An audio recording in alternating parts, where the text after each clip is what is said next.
Now that winter's here, the coolant that I run in the Aston for the windscreen wash is summer formula, and that certainly won't live up to probably -10 maybe we might see this winter. We don't tend to be too extreme, but I don't want to end up with damage to the pump or the lines or the jets, or just the inconvenience of having them blocked while they're frozen up.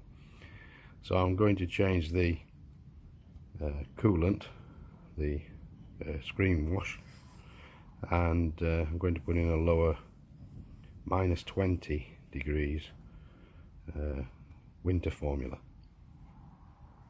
One of the problems with doing this job straight away is that to get in, as soon as you open the filler cap, there's a 90-degree bend. The fluid goes off into this hose, which has also got bends in it. Now, the problem there, of course, is that trying to push a piece of pipe round there to get a siphon tube down into the reservoir, it makes it virtually impossible. Added to which, the inside of the bore on that hose is corrugated the same as it is on the outside, so getting it round corners like that is near on impossible. So what I've done is, and I'm actually filming this after I've finished the job, hence the grease on the fixing nuts for the retaining the filler cap, is I've untangled some of this, because it actually doesn't just sit as nice and prettily as it does there. It actually goes behind other tubes and cables.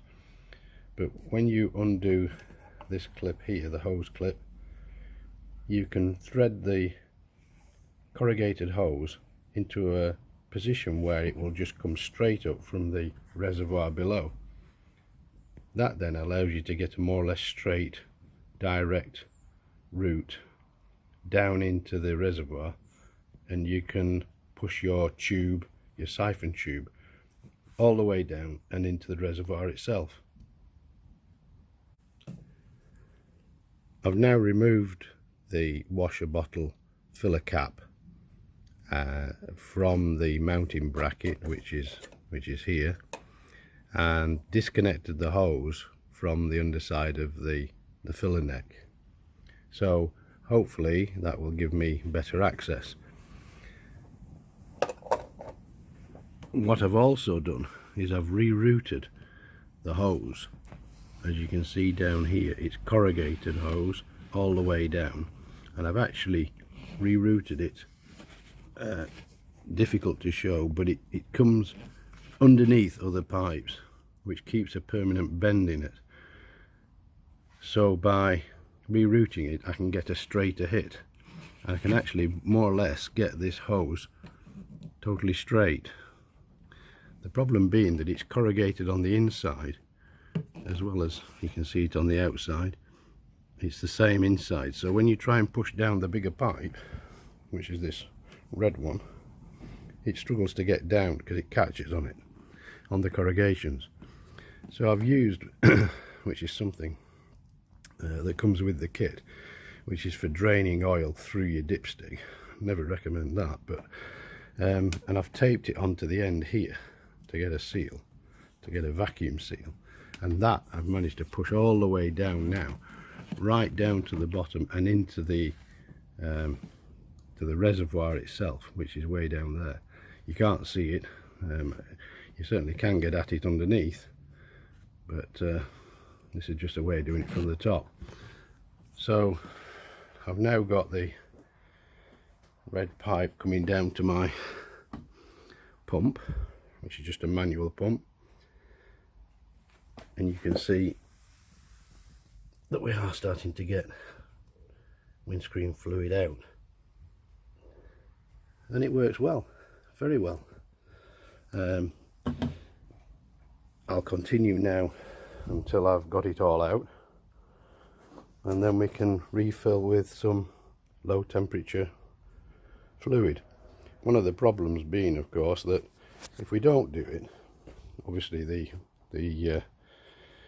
not going to be able to wash the screen and de-ice the windscreen. But the thing that costs the money if you don't do it is one of these, which is for washing your headlights.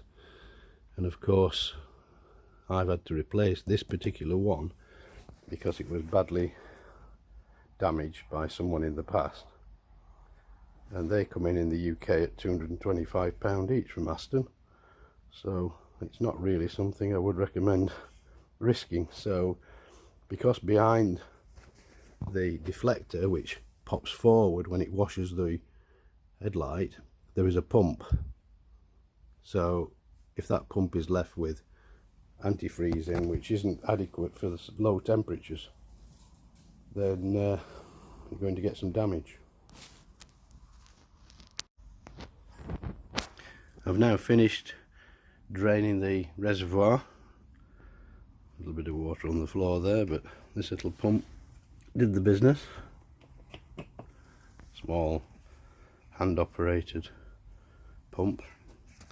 This is the line I managed to get down, the tube I managed to get down into the reservoir, and you can see there where I attached it to the larger red pipe, which I couldn't get down, and the result is this one has been drained and some more in this one. The reason I couldn't get this lot into here was that it frothed up as it was coming out, so when it's settled down I shall put this little bit of fluid back in here, and this fluid is now, as you can see there, just about summer formula, and it's all going to be replaced now with this one, -20.